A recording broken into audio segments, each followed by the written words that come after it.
Salam dostlar, hər vaxtınız xeyir. Bugün sizinlə birlikdə Dövlət İmtahan Mərkəzi tərəfindən təqdim olunmuş model suallara baxırıq ingilis dili üzrə. Bu magistr səviyyəsinə aiddir. Magistr səviyyəsində bilikləri yoxlanması üçün model suallar deməli hazırlayıblar, bizə təqdim ediblər. İndi gəlin dostlar, vaxt itirmədən model suallardan mətnlərin və qrammatikanın izahına baxaq. Əslində mətnlər bir balaca uzundur gördüyünüz qədərilə. Amma daxilinə enəndə, yəni mətni oxuduqda, anlamağa çalışanda görürsən ki, əslində elə də dili çətin mətn deyil. Bunu da sizin üçün qeyd edeyim. Gəlin suallarımızdan başlayaq, sualları oxuyaq, analiz eləyək, harda hansı cavab niyə görə truedur, niyə görə false-dur, hansı məqamlar var, diqqət eləməli, bunların hamısına bir-bir baxaq. Deməli, uşaqlar, gəlin elə başlayaq 6.1-dən. Yazıb ki, burada over pumping in some areas leads to a drastic drop in underground water levels. Nə demək istəyir? Bəzi ərazilərdə, some areas, bəzi ərazilərdə həddindən artıq istifadə, yəni həddindən artıq çıxartmaq, indi hər halda burada suyun çıxarılmasından danışır, mən onun yerini sizə göstərəcəm. Ümumiyyətlə, mətnimiz fosil, belə deyək də, akvisa haqqındadır. Yəni, o nə deməkdir? Torpağın altında illərlə yığılıb qalmış, belə deyək də, sular, onların istifadəsi, deməli, bərpa oluna bilməməsi, oluna bilməsi və s. Bununla bağlı müəyyən məlumatlar orada bizə veriblər. Baxırıq ki, burada deyir, bəzi ərazilərdə həddindən artıq istifadə, deməli, yeraltı su səviyyəsinin kəskin, uşaqlar, drastic, kəskin deməkdir. Kəskin, drop-dur nədir? Bəs drop azalmaq, düşmək, elə deyil, azalmasına gətirib çıxardır, leads to, gətirib çıxardır. İndi gedirəm, mən mətndə baxıram, burada deməli bir hissə var, onu göstərəcəm sizə, diqqətli olun. Bax, fikir verin, bu cümlədir. Deyir ki, bəzi ərazilərdə insanlar pump out so much water, həddindən artıq çox su, belə deyək də, çıxarırlar, götürürlər və yeraltı su səviyyəsi də nə eləyir? Kəskin formada azalır. İndi dostlar, mən qayıdıram bura. Deməli, 6.1-də bəzi sözləri, məsələn, sharply sözü drastically əvəz olunub, digərlərdəki, yəni belə baxanda yerində qalıb. Ona görə 6.1-i biz true qəbul eləyə bilərik. Yəni, heç bir problem yoxdur. Baxıram 6.2-ci suala. Burada yazıb bütün yerli ekosistemlər, belə deyək də, yerli ekosistemlər. Underground, bayaq dedim, yerin altı deməkdir. Yəni, yer altında olan nəmdən, rütubətdən, moisture, rütubət anlamında istifadə olunur. Nədir? Aslıdır. Burada problem bilirsiniz nə ola bilər? Uşaqlar, all sözü. All nə deməkdir? Bütün, hamısı. Yadınıza saxlayın.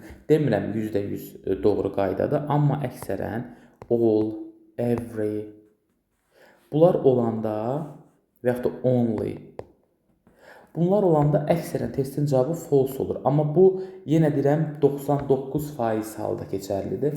Orada 1% hal ola bilər ki, tərcümədə müəyyən, belə deyək də, məqamlar yaşansın ki, o true çıxsın. Yəni, bunu da yadınızda saxlayın. Amma yenə deyirəm, konkret olaraq, yəni həmişə false çıxmır. Bəzən true da çıxa bilir. İndi, böyük ehtimal false-dur. Gedirik mətnimizə baxırıq. Hardasa bir yerlərdə olmalıdır. Depend on hissəsi var burada. Bax, bu hissəyə baxın, bunu silmək istəyirəm. Diqqətli olun. Bax, buradan başlayır. Bax, bu əslində bizim bayaqki cümləmizin ardıdır. Biz dedik ki, insanlar həddindən artıq çox istifadə edəndə yerin altındakı suyun səviyyəsi nə eləyir? Kəskin dərəcədə azalır.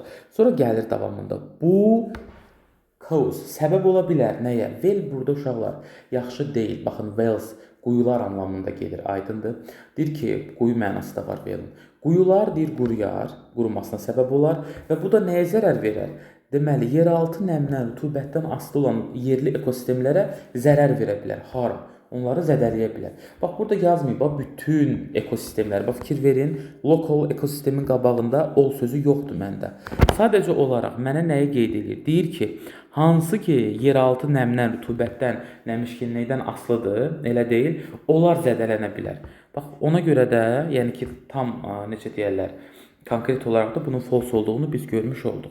Keçirəm 6.3-ə baxırıq. Uşaqlar, rely on nə deməkdir? Etibar etmək. Bəzi məqamlarda rely onu biz depend ondan da sinonim kimi götürə bilərik. Yəni asılı olmaq kimi belə. İndi demək istəyir ki, əgər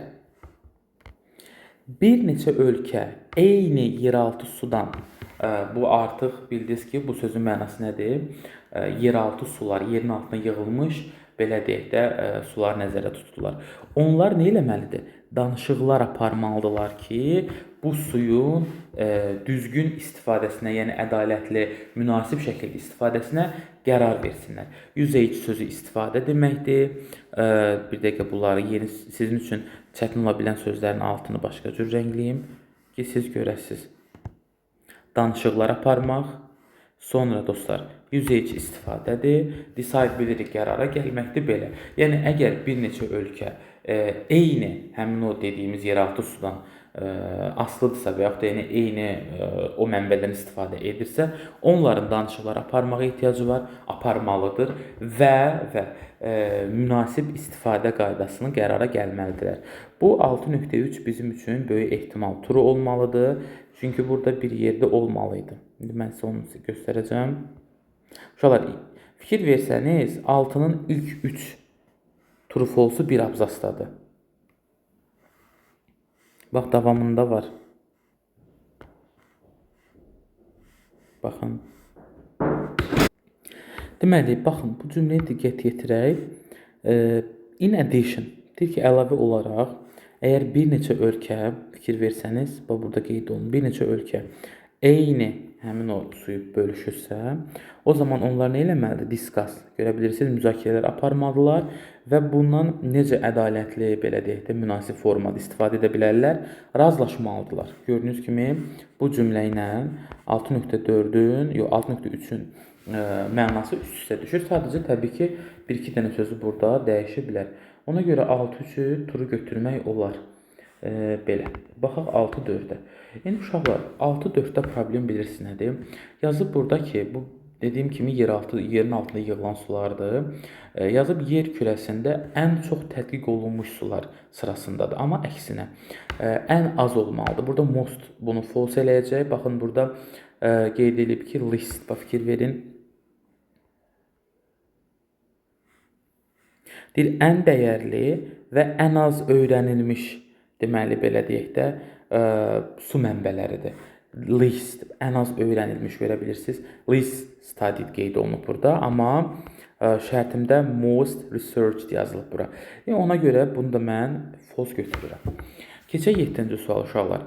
7-ci sualda yazır ki, bu fosil yenə deyək də, bu yeraltı sulardır, hansı ki, illərlə yığılıb qalan, toplanan. Bunu deyir, normal çaylardan nə fərqləndirir, nə fərqli eləyirdi. İndi fərqləndirən məqam, uşaqlar, mətnin birinci abzasındadır. Bax, fikir verin.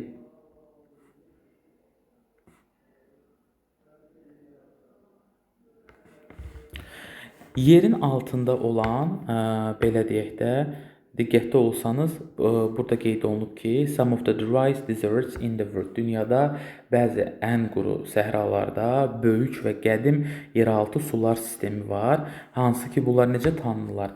Fosil akvifers kimi tanınırlar. Yəni, yeraltı sular. Və deyir, bunlar normal çaylardan, belə deyək də, bənzəmir, yer üzərində olan, yer səthində olan belə və normal hansı ki axan çaylara bənzəmirlər. Və hər halda bunu, yəni fərqləndirən cəhəti nədir? Bunun yerin altında olması, qədim su sistemi olması. Bax, bu formada belə bir cavab lazımdır mənə.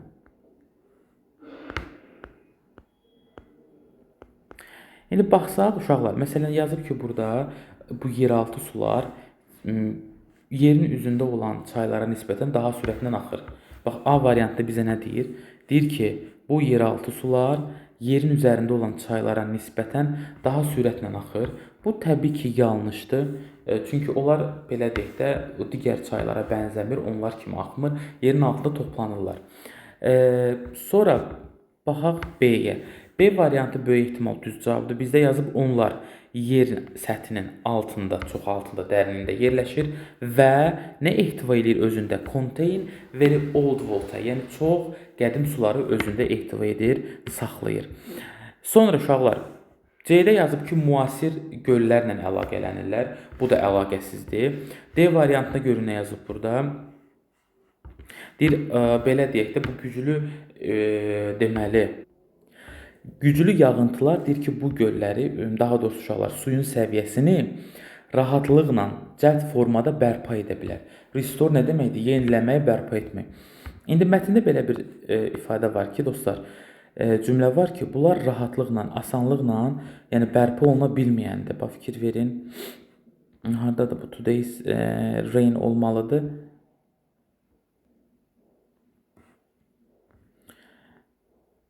Bax, həm də bu hissəyə də baxa bilərsiniz. Baxın, görürsüz, yazıb ki, kifayət qədər, belə deyək də, belə götürsək əgər, iqlim artıq dəyişib. Yağıntının miqdarı artıq kifayət eləmir götürülən suyu nə eləməyə, əvəzləməyə, bərpa eləməyə.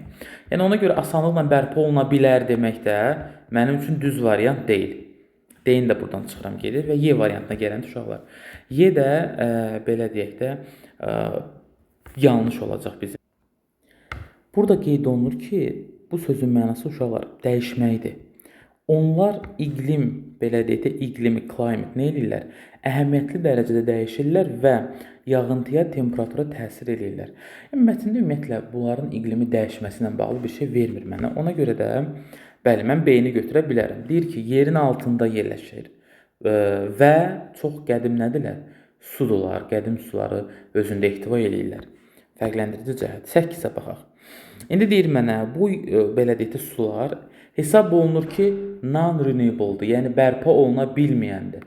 Niyə görə bərpa oluna bilməyəndir? Uşaqlar, baxsaq ki, burada B səhvdir. Bu nə deməkdir? Kənd təsərrüfatı, farming də belə deyək, təsərrüfat üçün geniş şəkildə istifadə olunur. Bu əlaqəsizdir. Sonra onlar, they are too small, kifayət qədər bir balacadırlar suyu stoklamaq üçün, yığmaq üçün. Bunu da çıxıram buradan. Və Y-də yazıb, onlar yer səthindəki sular tərəfindən çirklənib. Bu üç variantı atıram gedir. Tələbələr daha çox A ilə D-nin arasında qaldı uşaqlar. Məsələ nədir? Bu əgər bərpa oluna bilməyəndirsə, niyə görə bərpa oluna bilmir? Çünki biz yuxarıda qeyd elədik. Bax, burada belə bir cümlə var idi. Bax, bugün iqlim dəyişib deyə, bunlar iqlimi dəyişməyib. Bax, uşaqlar, ümumiyyətlə iqlim özü dəyişib. Bunu mətndə belə qeyd edir. İqlim dəyişib deyə, yağıntıların miqdarı artıq kifayət eləmir. Belə deyək də, yerindən götürülən həmin o suyu bərpa eləməyə, əvəzləməyə, aydındır. Yəni, deməli, nə olur? Bugünkü, belə deyək də, yağıntının miqdarı kifayət eləmir bunu bərpa eləməyə. O üçün bu bərpa olunmayandır. İnsan ömrü ilə bağlı burada bir cümlə var. Baxsanız, burada da belə yazır. Baxın, onlar bir insan ömrü müddətində belə nə ola bilir? Bərpa olunmur. Baxın, bərpa olunmur. Amma burada yazıb ki, 8-də, A variantında.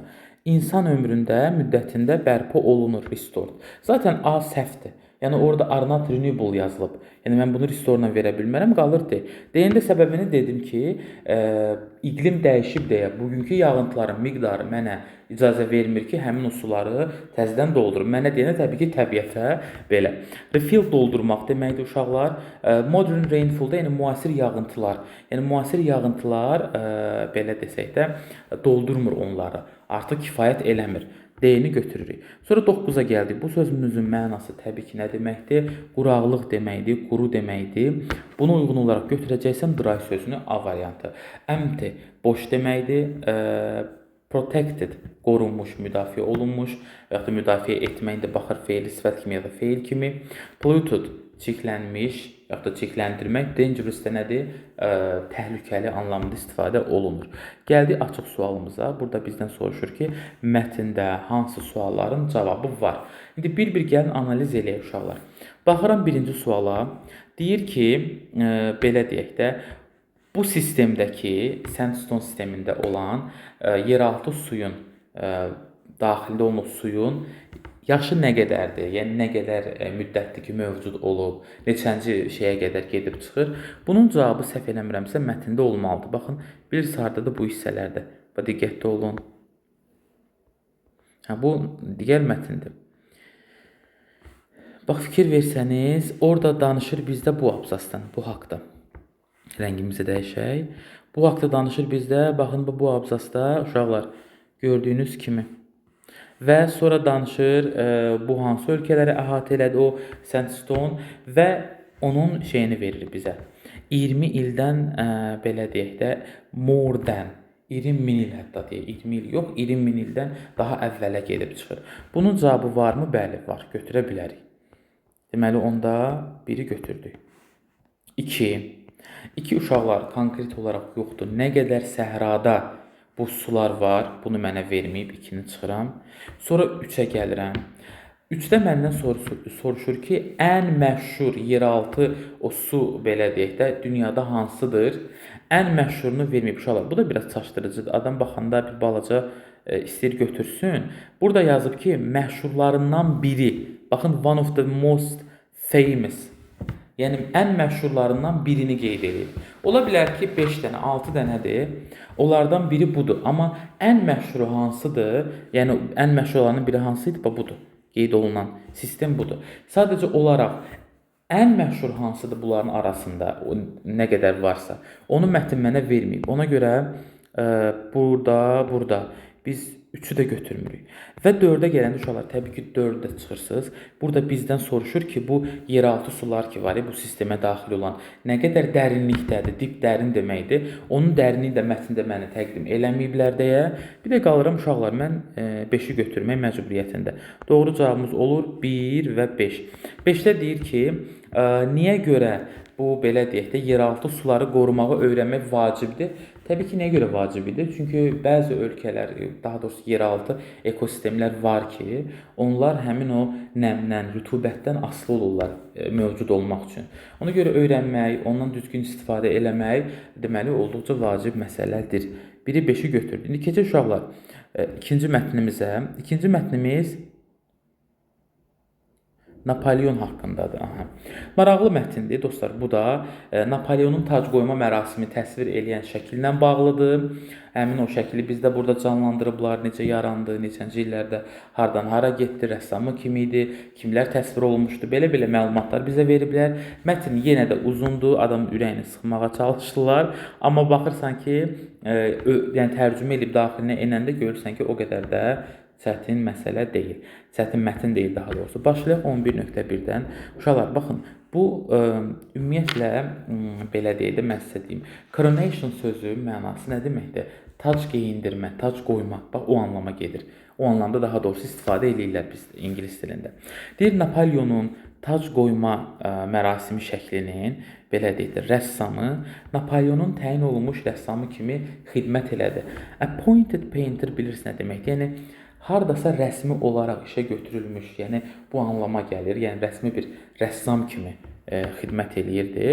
Və bu da əslində doğrudur da. Baxın, mətnin birinci abzasına gəlib baxanda görürəm ki, burada belə bir şey var. Yazıb Napolyonun tac qoyma mərasimi ilə bağlı olan əsər Louis David tərəfindən ərsəyə gəlmişdi. Və bu da İmperator Napolyonun rəsmi nə idi? Official painter, rəssamı idi. İndi ona görə uşaqlar, bu 11.1-i turu qəbul eləmək olar. İndi 11.2-yə baxaq. Deməli, 11.2-də bir söz var bizdə. Deməli, exile. Exile sözünün mənası, dostlar, sürgün deməkdir. Yəni, deyir ki, o, söhbət belə deyək də, o deyəndə Daviddən gedir. Onun Brüsseldəki sürgün dönəmində David, belə deyək, bütöv bir nüsxəsini, kopyasını yaradır. Nədən?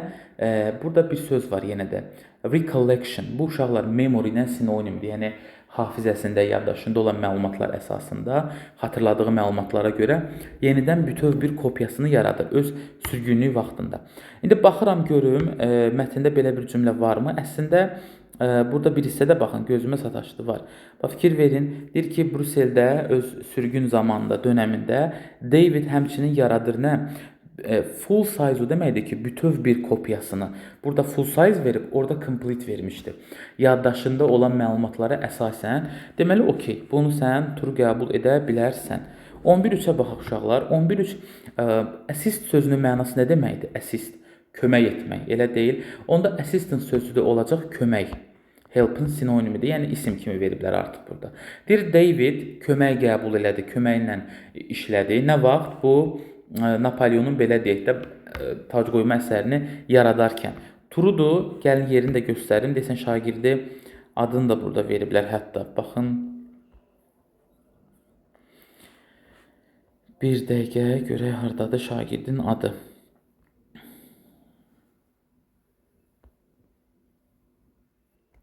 Bax, fikir verin uşaqlar, buradadır.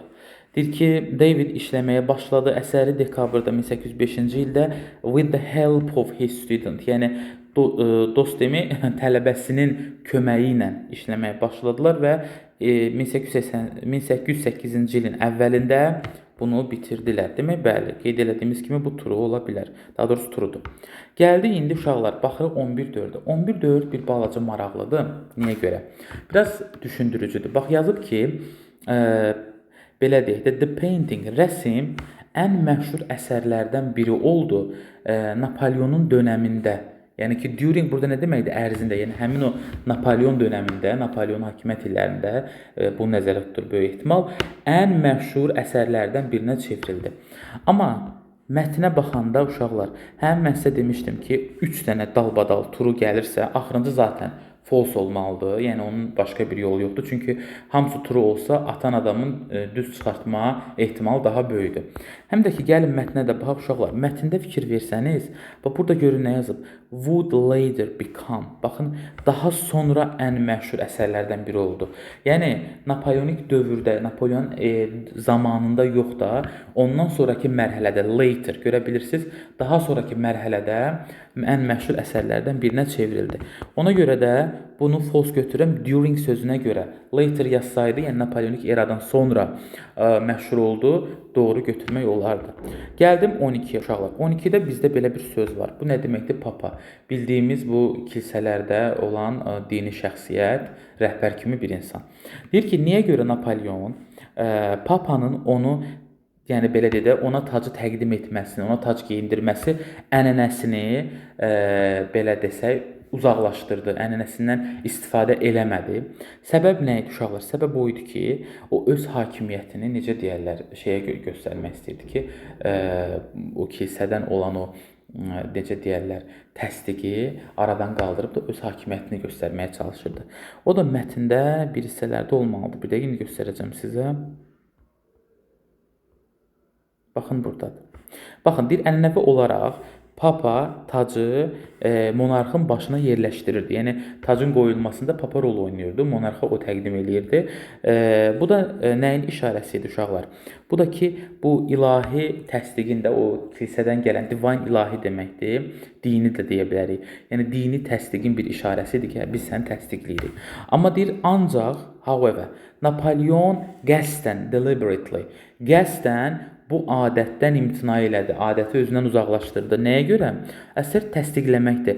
Öz hakimiyyətini və müstəqilliyini, yəni kilsədən olan, yəni kilsədən belə deyək də olan o müstəqilliyini, hakimiyyətini təsdiqləmək üçün həmin o papanın tacı təqdim eləməsi mərasimindən və yaxud da həmin o adətdən imtina eləyir. Onda məndən soruşur 12-də ki, niyə görə Napoleon bu ənənədən uzaqlaşır?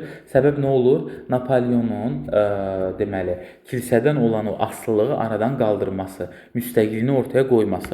İndi buna uyğun cavabda ən yaxşı sizcə hansı variant olar? E variantı. Demonstrate his power and autonomy from religious authority. Yəni dini hakimiyyətdən olan, belə deyək də, öz gücünü və autonomiyasını, qüvvəsini nümayiş etdirmək, sərgiləmək. Bax belə. Məsələn üçün D-də yazıb ki, papaya hörmət göstərmək. Hörmət göstərirəmsə niyə tacı ondan alım, özüm başıma qoymağa çalışım? D düz gəlmir. Sonra deyir ki, həyat yoldaşına tacı ilk taxmaq üçün, özü təqdim eləməsi üçün bu da düzgün deyil. Mərasim ərzində belə deyək də papanın diləklərini, xoş arzularını qoruyub saxlamaq. Bu da getdi öz işinə. Insure uşaqlar eləməkdir, qaranti altına almaq, necə deyərlər, əmin olmaq mənasında gedir. Yəni deyir ki, izləyicinin dərhal ona fokuslanmasından əmin olmaq yox. Yəni dediyim kimi məqsəd nə olur? Tacı belə deyək də papanın qoymasının qarşısını alır ki, bu dinli şeydən olan asılığı aradan qaldırmaq, kilsədən olan o razılığı aradan qaldırmaq. Gəlirəm 13-ə. Napoleonun anası Maria Letizia. İndi görək bununla bağlı mənə nə məlumat verir uşaqlar. Bilirsiniz ki, xüsusi isimləri gedib mətndən tapmaq çox rahatdır. Gəlirəm, görürəm. Bax, burada onun anasından danışır. 3-cü paraqrafda fikir versəniz. Yazı belə, Napoleonun anası Maria göstərilirdi necə? Bir onur uşaqlar, elə onur deməkdir. Yəni necə deyirlər, şərəfli, belə deyək də, onur məqamında göstərirdilər bunu. Və deyir, baxmayaraq ki, o real seramində, yəni ki, real mərasimdə nə eləməmişdi? İştirak eləməmişdi.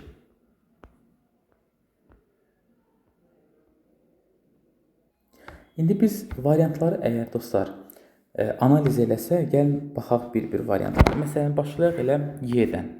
Y-də yazıb ki, orijinal nüsxədə təsvir olunmayıb. Bu yanlışdır. Belə deyək. Orijinal nüsxədə təsvir olunub olunmamasını orada deyə bilmirik, çünki məlumat verməyib bizə. Amma bu haqqda danışır. Çünki orada kopyadan da danışır.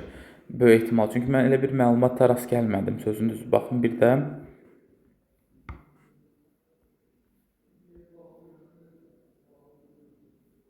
Yox, sadəcə bu kopyadan belə deyək də yaratdığını qeyd eləyir.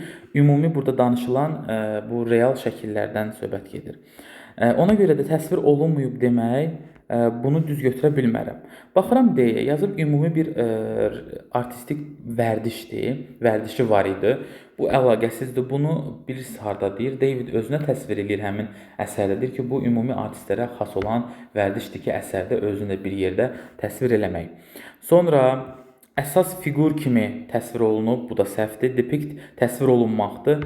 Dostlar, B variantında yazıb ki, həqiqi mərasimdə iştirak eləmişdi, amma əksinə orada biz qeyd elədik ki, bunu necə deyirlər, şərəfli bir onurlu, necə desək, bir məqam verirlər. Yəni hörmət əlaməti olaraq təsvir olunur, amma real mərasimdə təsvir, daha doğrusu real mərasimə gəlməmişdi.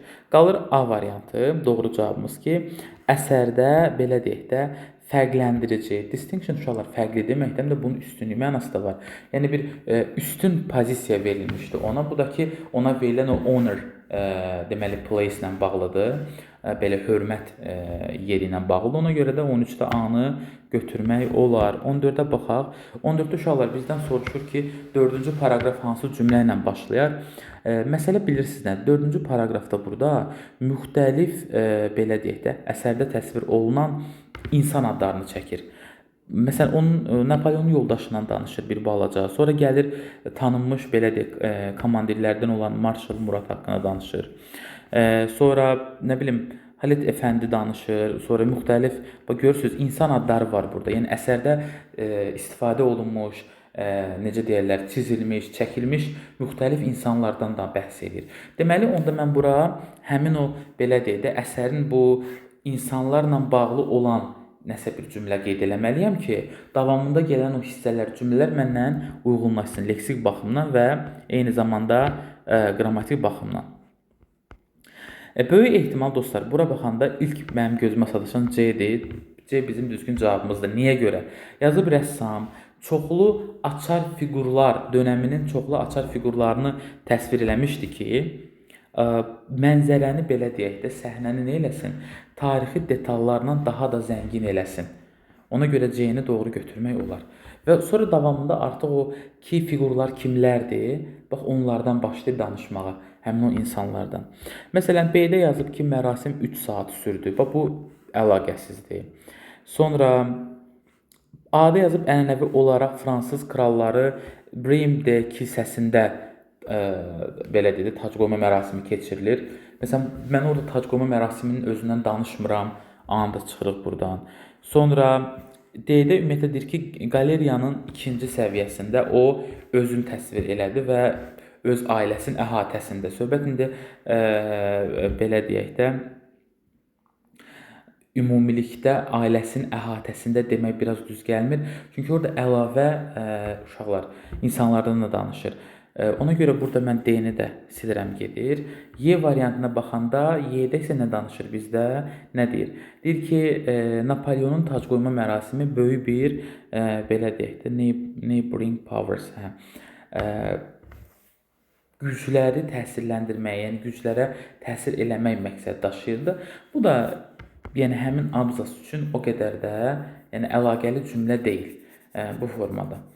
D variantına həmişə olar. David kimlə yanaşmaq olar? Orada David də ola bilər ki, özünü, ailəsini, hadisəni təsvir eləsin. Amma məsələ odur ki, mən orada tam Davidin yəni ailəsindən danışmıram da. Özünü sözü bir balaca xırdaca bir məqamda təsvir edir. Bu bir artistlərə xas olan bir şeydir. Amma ümumi onun ailəsindən danışmır. Yəni belə də yanaşsaz, yenə də D variantı səhvdir. Ən uyğunudur ki, tarixi detallarla zəngin bir səhnə yaratmaq üçün çoxlu fiqurlar bura əlavə olunur. 15-ə baxaq. İndi 15-də uşaqlar, bizdə yenə də hansı sualların cavabı var, onu istəyir. Diqqətlə baxıram. Birinci yazıb ki, bu tac qoyma ilə bağlı olan əsər nə vaxt Luvra qayıtdı? Uşaqlar, nə vaxt Luvra qayıtdı, onu mənə belə verib. Bax, diqqətli olun.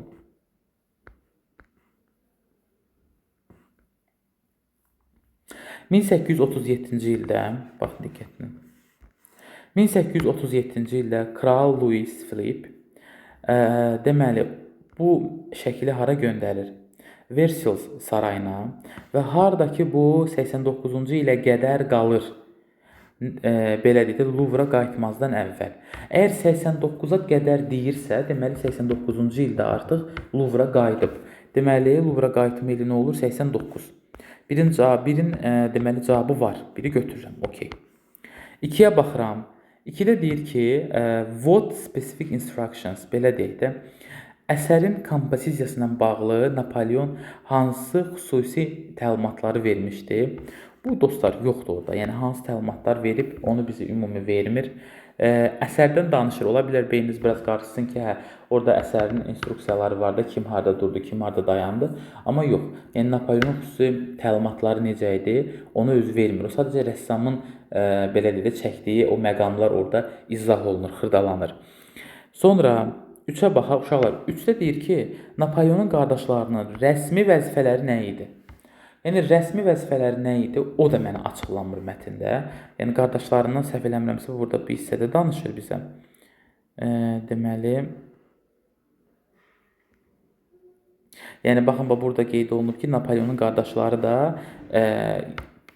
stand nearby, yəni yaxınlığında öz rəsmi belə deyək də pozisiyalarında dayanırlar. Amma bunların rəsmi vəzifələri ümumiyyətlə nədir? O bizə verilməyib, qeyd olunmayıb. 3-ü də ona görə çıxıram. 4-ə baxaq.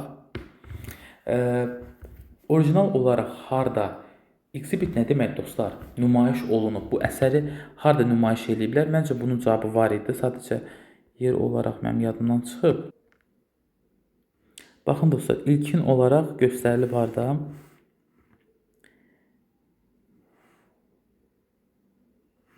Salonda göstərilib. Diqqətli olun. İctimaiyyətdə 1808-ci ildə. Deməli, harda göstərilib? Onda göstərilib. 4-ün də cavabı var. 5. Niyə görə David beynəlxalq fiqurlar da əsərə daxil eləmişdi? Səbəb nə idi? Niyə görə daxil eləmişdi? Səbəb o idi ki, baxın bu buradadır o.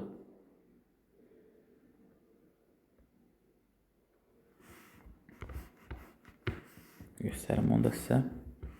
Baxın, David deyir, həmçinin xarici və dini nümayəndələr də, yəni belə deyək də, müxtəlif beynəlxalq nümayəndələr də ora daxil eləmişdi. Müxtəlif ölkələrdən olan. Bu da ki, fransız məqsəd nə idi? To show, göstərmək nəyi? Fransız imperatorluğunun, imperiyasının belə deyək, geniş təsirini göstərmək üçün idi. Bax, səbəb bu idi. Ona görə 5-in də cavabı var. Keçirik deməli 16-ya. Artıq 16-dan bu yana dostlar bizdə gəlir qrammatika sualları. Deməli, birinci qrammatikamız inkar cümlələrlə bağlıdır.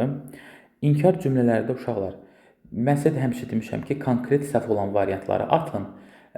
Yəni beyninizi qarışdıran variantlardan başlamayın. Baxın ki, hansılar konkret səhv ola bilər. Birinci onları çünki çıxdaş eləmək lazımdır. Bax, birinci uşaqlar, mən çıxdaş eləyərəm. Tutaq ki, 5-dən başlayaq elə.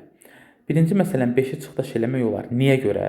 5-də heç ümumiyyətlə bax, inkar deyilən bir şey varmı? Bax, diqqətli olun. We decided to postpone the meeting until everyone could attend.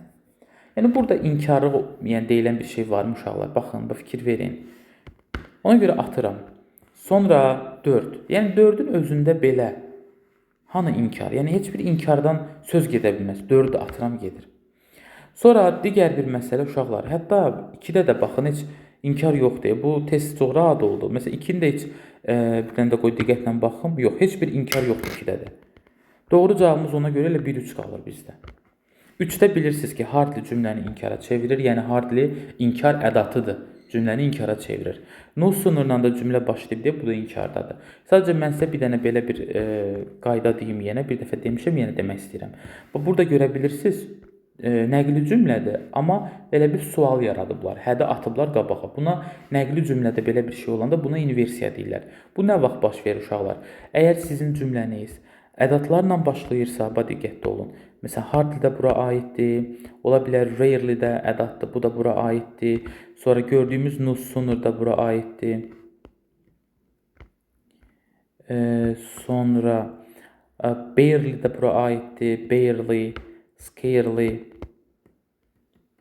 Bunlar inkar ədatları dostlar. Əgər mənim cümləm inkar ədatı ilə başlayırsa, mütləq şəkildə inversiya olmalıdır. İnversiya nədir? Köməkçi feilin qabağa keçməsidir. Yəni bir növ nəqli cümlədə sual versiyası yaradırsan. Və daha çox da bunu uşaqlar verirlər keçmiş bitmiş zamanda. Keçmiş bitmişdə də verəndə hədi qabağa atırlar. Bax belə. Və yaxud da bəzən həvi atırlar qabağa bu formada. Ona görə də biri doğru cavab kimi götürmək olar. Xüsusən də no sooner olanda uşaqlar no sooner-dən buna bir bağlayıcı kimi də yanaşmaq olar. Baxın, bir tərəfi keçmiş bitmişdir, o bir tərəfdə keçmiş sadədir. Belə, uzun sözün qısası 3 bizim olur doğru cavabımız. Keçək 17-yə. 17 əvəzilərlə bağlıdır uşaqlar. Baxan kimi hər iki tərəfdə off-u görürəm. Avtomatik nələri çıxıram? Everdən sonra off olmaz. No-dan sonra da qətiyyən off ola bilməz. İndi mən birinci sizə tələbələrin çox sevdiyi atma versiyasını deyirəm. Baxın, all, each. All da təsdiqdir, each də təsdiqdir. Sonra D-yə baxıram. Each, both. Each də təsdiqdir, both da təsdiqdir. C-də isə uşaqlar, nə isə inkarda, both təsdiqdir. Fərqlənən variant tapıram. Yəni, məsələn, A-la Y-ni atdım, tərcümə edə bilmirəmsə, baxıram ki, fərqlənən variant. Çünki bunlar uşaqlar xəbərlərdə keçmişdədir. Yəni, mən xəbərə də baxıb, belə deyək də, xəbərə görə də baxıb nəsə bir deməli şey götürə bilmərəm ki, xəbərlərinə baxım, deyim ki, təkdədir iç yazım, nə bilim cəmdədir içi çıxın buradan. Keçmiş zamanda olduğuna görə yəni hər birini rahatlığına yaza bilərsiniz. Onda atma şəkildə necə eləyərəm? Yəni rahat formada yazmaq üçün. Baxıram onunla iç, ikisi də eynidir, təsdiqdir. Yəni eyni deyəndə məna olaraq eyni deyil, təsdiq versiyadır. D-də də içlə boz təsdiqdir. Amma C-də nə isə artıq inkar boz təsdiqdir. Fərqlənən variantı götürürəm cavab kimi. Həm də mənaya baxsaz demək istəyir ki, tələbələrdən heç biri cavabı bilmədi. Belə ki, onların hər ikisi necə görünürdü? Çaşbaş qalmış görünürdü, confused. Ona görə C-ni yaza bilərik. B ilə D-də yenə də deyirəm, mənaya görə uyğun olmaz. Yəni, əgər bütün tələbələr bilirsə, niyə görə onların hər biri çaşbaş qalsın, da sevinərlər və yaxud da hər bir tələbə cavabı bilirsə, sonra deyir ki, hər ikisi çaşbaş qaldı D variantında. Məna olaraq B ilə D düz gəlmir. 18 uşaqlar. 18-də məsələ nədir? Burada bizdən düzgün variant istəyir. Bəzən tələbələr deyir ki, müəllim, mən bura yazılan cümləni tərcümə eləyə bilmirəm. Uşaqlar, ola bilər tərcümə eləyə bilməyəsən. Əksərən burada. Sən elə bir 2 dənə götürməlisən ki, söz bir-birinin sinonim olsun da, bir-birini əvəz eləsin. 1-2 götürürsən, 1 ilə 2 sinonim olmalıdır. 3-4 götürürsən, 3 ilə 4 sinonim olmalıdır.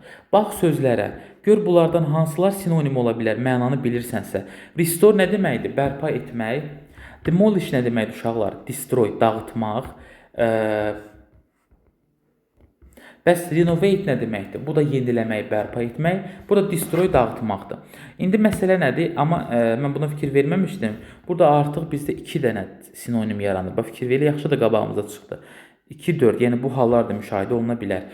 1-2-4 var, deməli, dağılmaq, məhv olmaq. Bir də ki, bərpa olunmaq üçün 1-3-də. Bunlar da bir-birini nələrdirlər? Sinonimləridir. İndi baxaq görə hansını götürək. Demək istəyir ki, köhnə qalanın divarları nədir belə də dağılmış, uçulmuş divarları var. İndi o tamamilə təmir olunub, repair, daha doğrusu carefully, ehtiyatla təmir olunub. Onda təmir olunubsa uşaqlar qalanı bərpa eləyərlər də, elə deyil, yenidən yaradarlar, yeniləyərlər. Ona görə restore götürə bilərəm, renovate götürə bilərəm. 1 ilə 3. Dağıtmaq uyğun olmaz. Əgər yeniləyirəmsə, təmir eləyirəmsə, onda restore ilə renovate götürmək olar. 1-3 olur A variantı. 19 düzgün modal istəyir bizdən. Bilirik ki, uşaqlar bəzi modallar özündən sonra to istəmir. Onlar hansılardır? Candy, must, need, may, should. Bu modal feillər özündən sonra to qətiyyən istəməz. Mustdan sonra to olmaz, A-nı atıram. Shoulddan sonra to olmaz, Y-ni atıram. Yenə də uşaqlar, gəlirəm digər bir məsələyə. To istəyənlər hansılardır? Ought-un to'su olmalıdır. Have-in to'su olmalıdır. Bir də to be able-ın yanında to'su olmalıdır. Bunlar da öz yerində. Digər bir məsələ hansı məqamdır? Dostlar, baxın, yenə 3 variant arasında qaldım. Ought to, have to, don't have to. Hamısı olar. Sadəcə, əgər baxırsansa yenə fərqli variantı seç. Bax, ought-la have təsdiqdir, elə deyil. Təsdiqdir deyə böyük ehtimal ikisini də qoysam düzgün tərcümə ala bilərəm.